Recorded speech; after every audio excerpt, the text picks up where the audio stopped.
Well, just to clarify, in the context for a good, healthy discussion, you've got, 104 different nuclear power plants, as well as the Hanford facility up in Oregon it's producing waste, and it's got to be put somewhere. Right now, it's being stored in their backyards, and there's lots of banter, lots of discussion. So if they store it in their backyards, it stays where it is. The proposal is that it's actually shipped to Nevada and stored in our backyard. So in the context of you being against that, where should the nuclear waste be stored? And then I'd like to get Barbara's response after you make your statement. If I was running for President of the United States, that would be a fair question.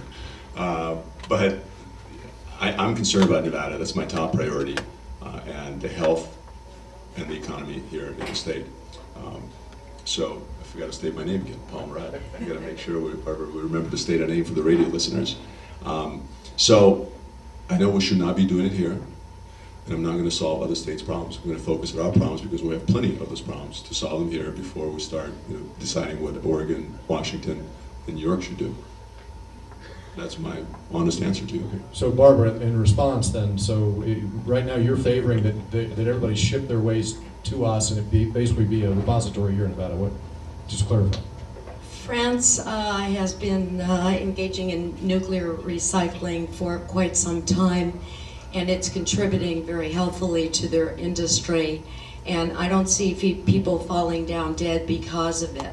I think the analogy to Chernobyl is an invalid one, and I think if we can recycle the nuclear waste in our state and take advantage of the jobs and the money that it will bring here, then we need to do this, because we need to create jobs every way and any way that we can that does not put our citizens in jeopardy. I think we should create recycling plants for other things other than nuclear energy. Let's do recycling for glass and paper and metal and everything else. That's that's the kind of recycling that I have on my agenda. Again, in the spirit of a debate, we could actually talk about nuclear waste in Yucca Mountain. Any last comment that you have before we move on to the next issue? No, I want to talk about the economy. Okay, you're going to talk about the economy. Okay, great. Okay. Okay, so economically. Okay. Go ahead. Rick, why don't you propose a subject? Guys are all standing up. It's exciting, right? Within the actual powers of the state, what is the most significant thing that the state could do to affect the economy in Nevada? Offer stronger incentives and tax rebates and tax deferments to new businesses in order to entice them to relocate to our state in a very, very aggressive manner to create jobs. We need to create jobs. Just in the spirit of debate, Ms. Woolen is talking about tax rebates, but then she doesn't want to raise any taxes or have any taxes. So you can't rebate what you don't take. It just doesn't make any sense. There's no, there are other type of taxes that are collected, but we're not in the same position that other states are who collect 3%, 5%, 10% state tax, and then they can rebate a lot. So we can't compete just based on those tax rebates with other states head to head. So that's why, with my plan of 50-50, I'm going to be building relationships with companies and organizations ahead of their beauty pageant, so to say, when they want to start looking at where they're going to go and have 5 states coming to them and throwing different tax incentives. We're not in the same position as other states because we don't have the same revenue structure.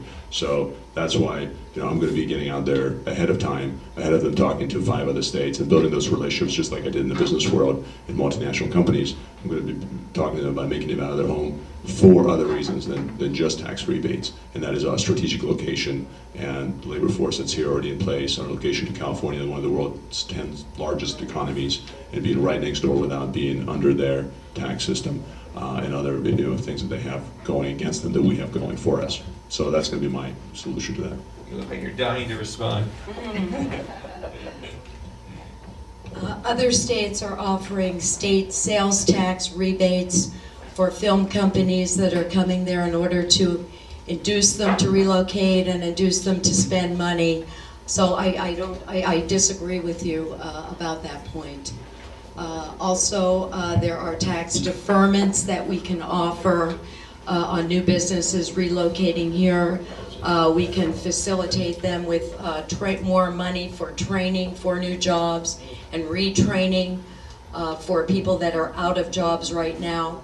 For instance, the construction industry is at an all-time unemployment high. These types of jobs can be retrained to work in the film industry for set construction, and we can offer aggressive tax rebates and incentives. I disagree with you. I could probably happily go forth all night with you two on this. Sure. But, By the way, I agree with the film incentives. I've studied that subject specifically. I know there are 42 states that offer those. 8, including Nevada, don't. I've met with industry leaders already now as a candidate, not even as a lieutenant governor yet, but with industry leaders with independent film production, and they've put together a task force, and they're coming up with ideas that we can take and propose to the legislature. Okay. So it's something that I specifically am working on.